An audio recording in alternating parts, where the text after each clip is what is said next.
Welcome. मैं हूं आपका अपना फार्मासिस्ट अवधेश कुमार। मैं मेडिसिन से रिलेटेड सारी जानकारी आप तक पहुंचाता हूं, वो भी सिंपल वे में। तो आज मैं फाइनली फिर से आपके साथ आ गया हूं एक नई मेडिसिन लेके, जिसका नाम है कार्बोप्लेटिन। कार्बोप्लेटिन के बारे में जानने से पहले अगर आप मेरे चैनल पे नए हैं, फर्स्ट टाइम आप मेरे चैनल पे आए हैं, तो सबसे पहले जाके मेरे चैनल को सब्सक्राइब कर ले, लाइक कर ले और अपने दोस्तों में शेयर कर ले, ताकि वो भी आपके तरह मेडिसिन के बारे में अवेयर हो सके। तो चलिए बिना टाइम वेस्ट करते हुए डायरेक्ट मुद्दे पर आते हैं। कार्बोप्लेटिन एक एंटी कैंसर ड्रग है जिसका यूज कैंसर के ट्रीटमेंट के लिए किया जाता है। ये प्लेटिनम कोऑर्डिनेशन कंपाउंड कैटेगरी से बिलोंग करती है, जो शरीर में जाने के बाद कैंसर सेल की ग्रोथ को या तो स्लो कर देती है या तो स्टॉप कर देती है, यानी या तो गति को धीमी कर देती है या पूरी तरह से स्टॉप कर देती है। कार्बोप्लेटिन को ओवेरियन कैंसर यानी अंडाशय का कैंसर, साथ ही साथ स्मॉल सेल लंग कैंसर में इसका यूज करते हैं। ये सिंगल कार्बोप्लेटिन या कार्बोप्लेटिन के साथ कुछ और एंटी कैंसर ड्रग के कॉम्बिनेशन में इसका यूज करते हैं।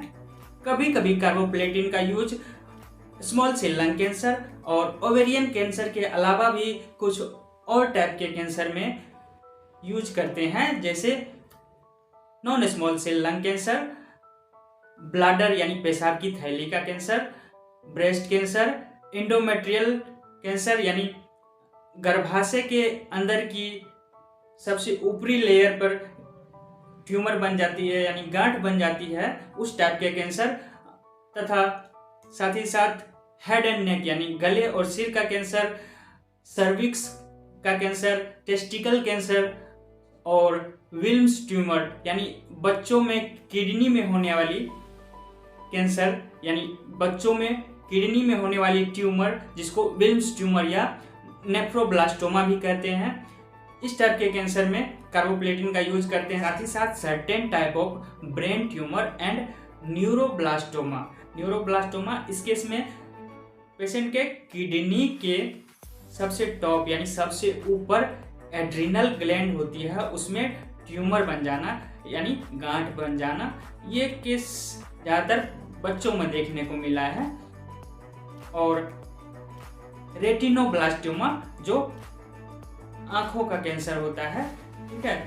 इन सारी डिजीज को यानी सारे टाइप के कैंसर को ट्रीट करने के लिए आपके डॉक्टर साहब कार्बोप्लेटिन का यूज करते हैं। कार्बोप्लेटिन को अलग अलग कंपनियां अलग अलग ब्रांड नेम के साथ बनाती है, जो आपको अलग अलग ब्रांड के नाम से इजीली आपको मार्केट में मिल जाती है, जैसे पाराप्लेटिन, कार्बोकेम, कीमोकार्ब, कार्बोवेल, कार्बोप्लेटिन या और भी अलग अलग ब्रांड नेम के साथ मार्केट में अवेलेबल है, जो 50 mg पर 5 ml, 150 mg पर 15 ml, 450 mg पर 45 ml एंड 600 mg पर 60 ml में आपको इसकी पैकेज देखने को मिल सकती है। कार्बोप्लेटिन की थेरेपी स्टार्ट करने से पहले आपके डॉक्टर कुछ टेस्ट करवा सकते हैं, जैसे CBC, RFT, LFT एक्सेट्रा, यानी ब्लड का जांच, किडनी का जांच तथा लीवर का जांच। ये आपके पेशेंट का फिटनेस जानने के लिए करवाते हैं। इसके अलावा भी कुछ और जांच करवाने को आपके डॉक्टर साहब बोल सकते हैं, वो डिपेंड करता है आपके पेशेंट के कंडीशन पे। अब बात करते हैं प्री मेडिकेशंस के बारे में। तो कार्बोप्लेटिन को इन्फ्यूज करने से पहले कुछ प्री मेडिकेशंस की जाती है, जैसे एंटी सिकनेस या एंटी एमेटिक्स ड्रग दी जाती है नोजिया और वोमिटिंग को कंट्रोल करने के लिए। कार्बोप्लेटिन के वजह से कुछ नोजिया और वोमिटिंग की जो टेंडेंसी होती है उसको कंट्रोल में लाने के लिए कुछ मेडिसिन दी जाती है, जैसे ग्रेनिसेट्रॉन, पेलेनोसेट्रॉन, साथ ही साथ एप्रीपिटेंट, नूपिटेंट या फोसाएप्रीपिटेंट, जो कि ओरली या इन्फ्यूज करके यानी गोली के रूप में या सुई के रूप में हो सकती है। अब बात करते हैं कार्बोप्लेटिन के डोज के बारे में। तो कार्बोप्लेटिन का डोज डिपेंड करता है पेशेंट का कंडीशन, यानी फिटनेस या बीमारी कितना फैला हुआ है, किस कंडीशन में बीमारी है, और साथ ही साथ हाइट, वेट और एज पर डिपेंड करता है। ये सब को ध्यान में रखते हुए डॉक्टर आपके डोज को सेट करते हैं। अब बात करते हैं मेथड ऑफ इन्फ्यूजन, यानी कार्बोप्लेटिन को इन्फ्यूज करने का तरीके के बारे में। तो कार्बोप्लेटिन को 5% ग्लूकोज या डेक्सट्रोज बोल सकते हैं। तो 5% डेक्सट्रोज यानी D5 में इसको डाइल्यूट किया जाता है, या 0.9% नॉर्मल सलाइन में भी इसको डाइल्यूट करते हैं। डाइल्यूट करने के बाद इसको पेशेंट के वेन यानी नस में 15 से 60 मिनट में इन्फ्यूज करते हैं इन्फ्यूजन ड्रिप के थ्रू। इन्फ्यूजन ड्रिप जैसे कैनुला, PICC, CICC या CVC कैथेटर, या कीमोपोर्ट या इम्प्लांट मेथड के थ्रू। अब हम बात करते हैं कार्बोप्लेटिन की साइड इफेक्ट के बारे में। तो कार्बोप्लेटिन के वजह से सीरियस और लाइफ थ्रेटनिंग जो साइड इफेक्ट है उसके बारे में पहले बात करते हैं। तो कुछ साइड इफेक्ट जो आपके कीमोथेरेपी चलते चलते, यानी कार्बोप्लेटिन की थेरेपी चलते चलते दिख सकती है, या इन्फ्यूज करते टाइम ही दिख सकती है।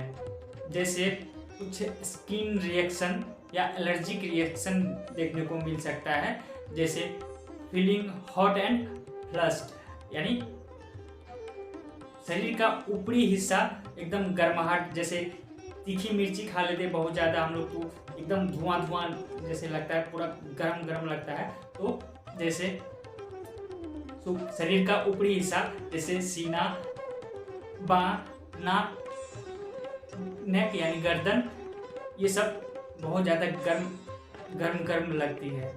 या शिवरिंग, एकाएक ठंड लगना या ठंड जैसा महसूस होना। इचिंग यानी खुजली होना। स्किन रेसेस यानी स्किन, चमड़े के ऊपर लाल लाल रेसेस हो जाना। फीलिंग डिजी यानी चक्कर जैसा फील होना या महसूस होना। साथ ही साथ हेडेक यानी सर दर्द होना। फीलिंग ब्रेथलेस और विजी यानी सांस लेने में तकलीफ होना या घुटन महसूस होना। स्वेलिंग ऑफ फेस और माउथ यानी मुंह या चेहरा फूल जाना। Pain your back and chest and tummy यानी आपके पीठ में, आपके पीछे दर्द होना या सीने में या पेट के अंदर दर्द होना। ये सब आपको देखने को मिल सकता है कीमो लगते टाइम, यानी कार्बोप्लेटिन लगते टाइम। अगर कार्बोप्लेटिन लेते टाइम या इन्फ्यूजन के टाइम इनमें से किसी भी रिएक्शन का लक्षण या साइन महसूस हो रही है आपको, तो तुरंत अपने ड्यूटी नर्स या ड्यूटी डॉक्टर को बताएं। इसका ट्रीटमेंट तुरंत किया जा सकता है। कभी कभी ये रिएक्शन कीमोथेरेपी यानी कार्बोप्लेटिन की थेरेपी खत्म हो जाने के 1 से 2 घंटे बाद दिखने को मिल सकता है शरीर पे। तो अगर आप अपने घर जा चुके हैं तो एक बार अपने हॉस्पिटल में या अपने डॉक्टर से ज़रूर कांटेक्ट कर ले और इस रिएक्शन के बारे में अपने डॉक्टर को बताएं। कभी कभी दवा नस से लीक हो सकती है, यानी वेन से लीक हो सकती है। ये मोस्टली इंजेक्शन के सही से नहीं लगने की वजह से होती है, या इंजेक्शन के वेन में आर पार हो जाने की वजह से हो सकती है, जिसकी वजह से जहाँ भी इन्फ्यूज किए होते हैं, यानी जहाँ भी कैनुला लगाए होते हैं, कैनुला की सुई जो आर पार हो जाती है या सही से वेन में नहीं लग पाती है, उस एरिया का जो टिश्यू होती है वो डैमेज हो जाती है या डेड हो जाती है। तो ऐसा क्यों होता है, क्यों डैमेज हो जाती है? तो कार्बोप्लेटिन एक साइटोटॉक्सिक ड्रग है, यानी साइटो मतलब सेल, टॉक्सिक मतलब जहर यानी विष, यानी जो कार्बोप्लेटिन है ये एक जहर का काम करती है सेल के लिए, यानी जिस भी सेल पे जहाँ भी पड़ जाए वो उस एरिया को बर्बाद कर देती है, डैमेज कर देती है। तो दिमाग में चल रहा होगा, अरे सर क्या बोल रहे हैं, कभी टिश्यू बोल रहे हैं, कभी सेल बोल रहे हैं, अभी टिश्यू डैमेज की बात कर रहे हैं, फिर सेल की बात करने लगे। तो कंफ्यूज होने की जरूरत नहीं है, मैं सारा कंसेप्ट क्लियर करता हूँ आपका। तो आपका कंसेप्ट क्लियर करने के लिए हम हमारे लाइफ में, डेली के लाइफ में यूज होने वाली कुछ एग्जाम्पल की बात करते हैं। जैसे हमारे डेली लाइफ में घर बनाने के लिए ईंट का उपयोग करते हैं, तो ईंट को हम सेल मानते हैं, हमारी बॉडी के अंदर एक सेल मान के चलिए। और ईंट को जैसे बहुत सारा ईंट इकट्ठा करके, बहुत सारा ईंट को जोड़ के एक पिलर या एक दीवार का निर्माण करते हैं, उसी तरह शरीर के अंदर बहुत सारा सेल को इकट्ठा करके या सेल का ग्रुप बना के एक टिश्यू का निर्माण होती है।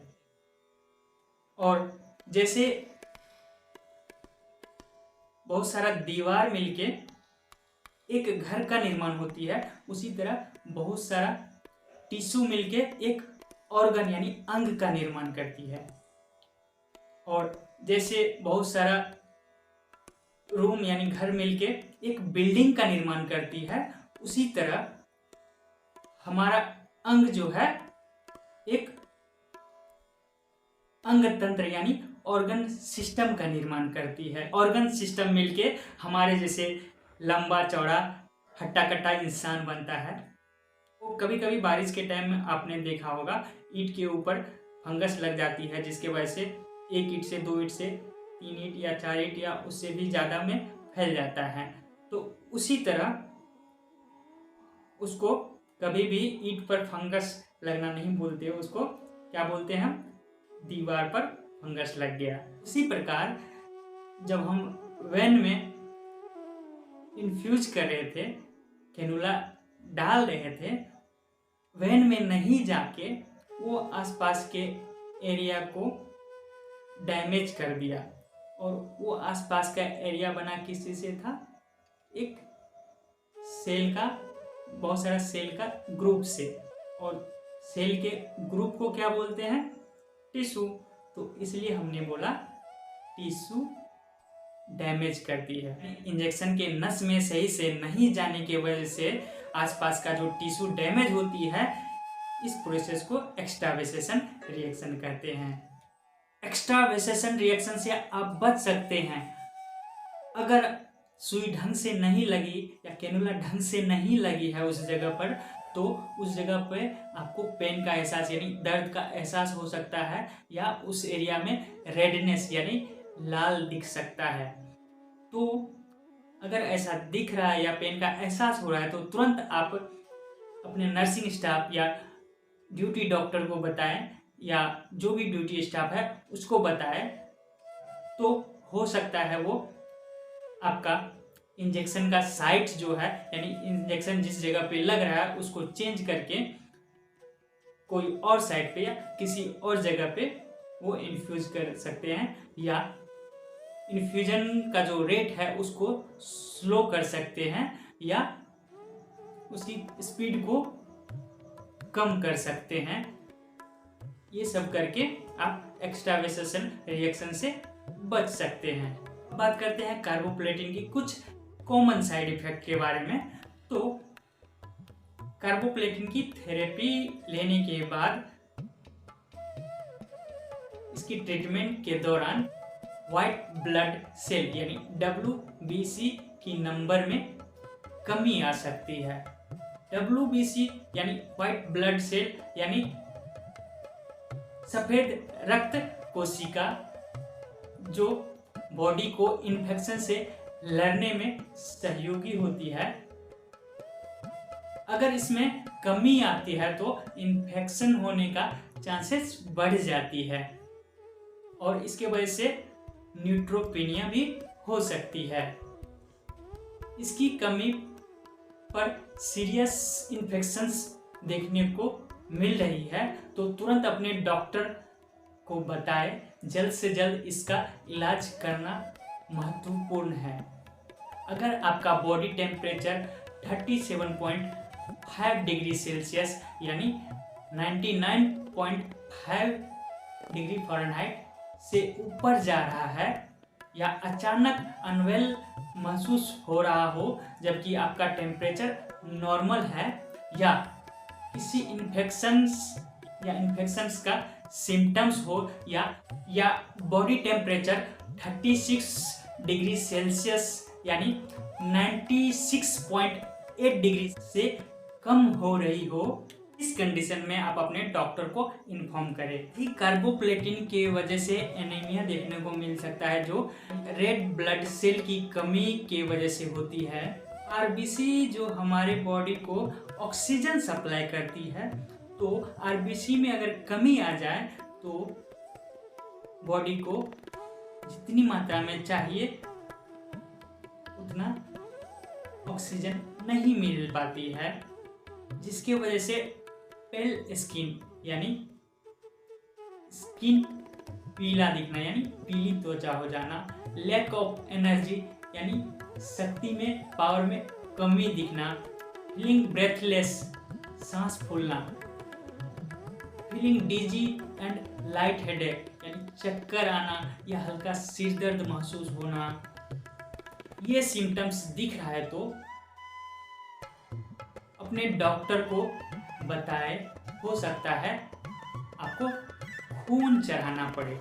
अब बात करते हैं कार्बोप्लेटिन से होने वाली सिकनेस यानी नौजिया, वोमिटिंग, डायरिया, ये सब के बारे में।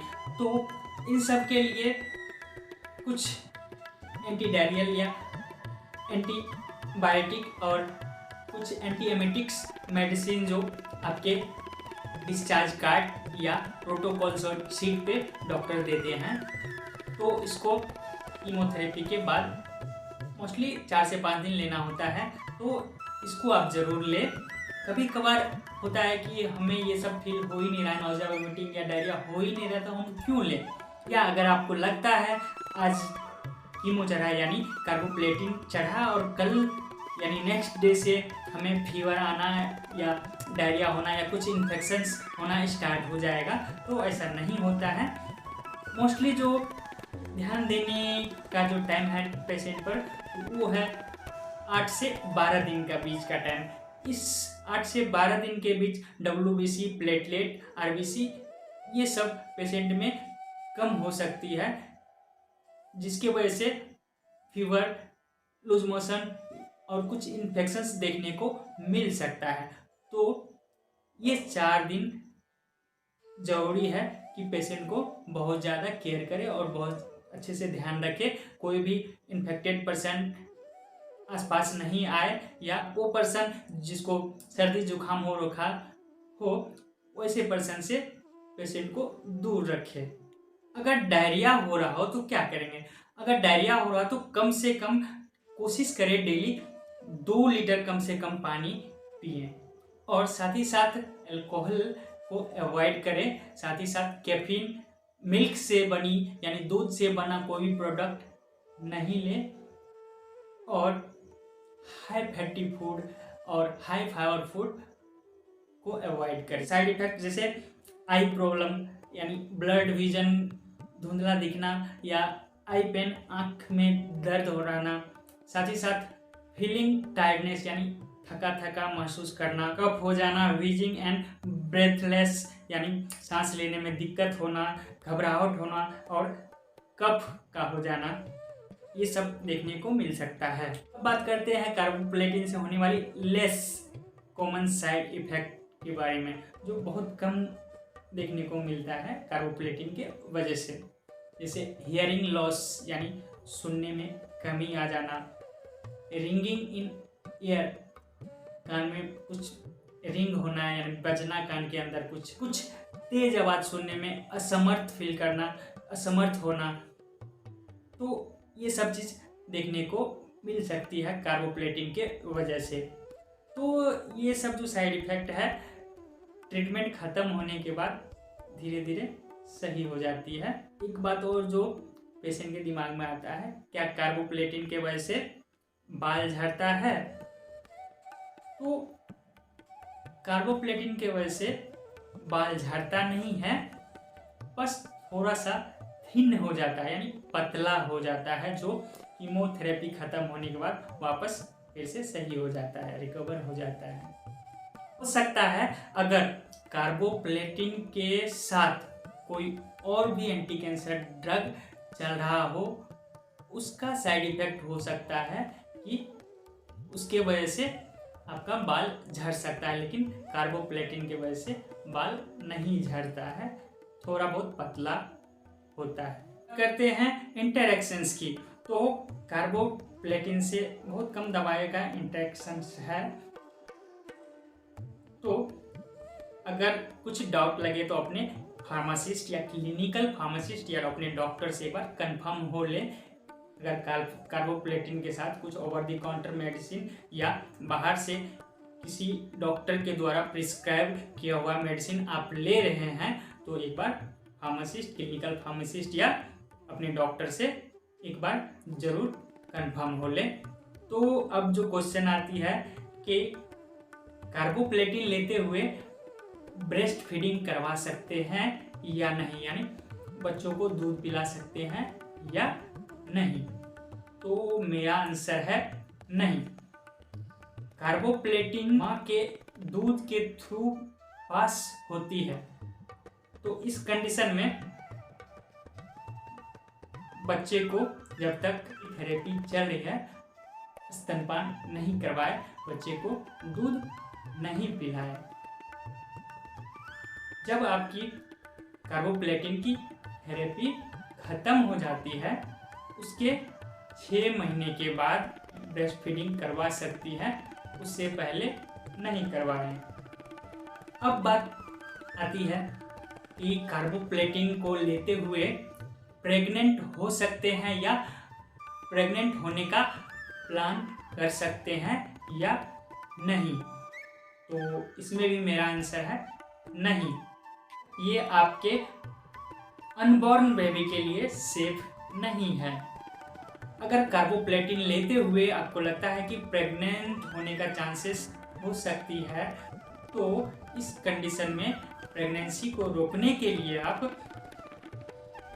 बैरियर मेथड का यूज कर सकते हैं, जैसे condom, diaphragm, coitus interruptus method या डेंटल डेम यूज करके आप प्रेगनेंसी को अवॉइड कर सकते हैं।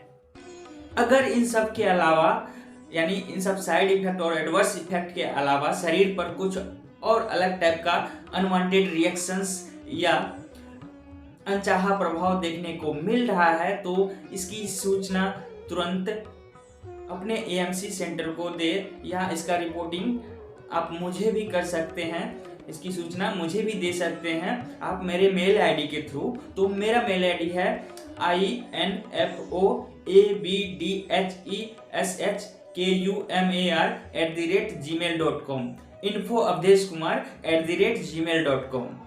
आज के लिए बस इतना ही। तो उम्मीद करता हूँ मेरी ये वीडियो आप लोगों के लिए यूजफुल होगी। तब तक के लिए मैं विदा चाहता हूँ, मिलते हैं नेक्स्ट वीडियो में। Thanks for watching.